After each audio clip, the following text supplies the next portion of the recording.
Hello guys, welcome back my YouTube channel. വീട്ടിലിരുന്നപ്പോഴായിരുന്നു ഞാൻ ആലോചിച്ചത് വളയർ ഡാം കാണാൻ പോയാലോ എന്ന്. അങ്ങനെ ഞാൻ അച്ഛനോട് പറഞ്ഞപ്പോൾ അച്ഛൻ പറഞ്ഞു, ആ ശരി, ആ പോയി റെഡി ആയിപ്പോ എന്നാണ്. കേട്ടപ്പാടെ കേൾക്കാത്തപ്പാടെ ഞാൻ ഓടിപ്പോയി റെഡി ആയിട്ട് വന്നു.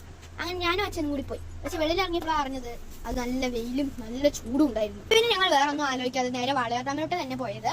അവിടെ വെള്ളത്തിന്റെ നല്ല തണുത്ത കാറ്റുണ്ടായിരുന്നു, നല്ല രസമുണ്ടായിരുന്നു. അവിടെ നിന്ന് വരാനേ തോന്നിയില്ല. വെയിലായതുകൊണ്ട് തന്നെ വെള്ളം നന്നായി വറ്റിയിട്ടുണ്ടായിരുന്നു. വെള്ളം വളരെ കുറവാണ്.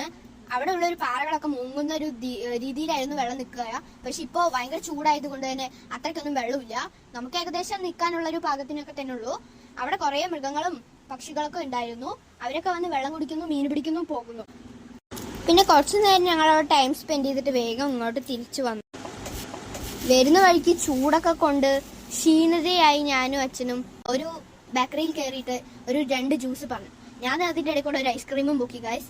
എന്നിട്ട് അവിടെ നിന്ന് ഐസ്ക്രീമും ജ്യൂസൊക്കെ കഴിഞ്ഞ് ഞങ്ങൾ തിരിച്ച് കടയിലോട്ട് തന്നെ വന്നു. അങ്ങനെ തിരിച്ച് ഞാൻ എൻ്റെ അമ്മയുടെ കടയിലോട്ട് തന്നെ വന്നു. ഞങ്ങൾ ഏകദേശം വളയർ ഡാം ഉള്ളത് തമിഴ്നാടുള്ളൊരു ഭാഗത്താണ്. അപ്പൊ എല്ലാവർക്കും വീഡിയോ ഇഷ്ടപ്പെട്ട് പറഞ്ഞാൽ സബ്സ്ക്രൈബ് ചെയ്യുക, ലൈക്ക് ചെയ്യുക, ഷെയർ ചെയ്യുക, കമന്റ് ചെയ്യുക. അപ്പൊ എല്ലാവർക്കും ടാറ്റാ ബൈ ബൈ. അടുത്ത വീഡിയോയിൽ കാണാം. അടുത്ത വീഡിയോയ്ക്ക് ഞാൻ വീണ്ടും വരുന്നതായിരിക്കും. അപ്പൊ എല്ലാവർക്കും tata bye bye, see U.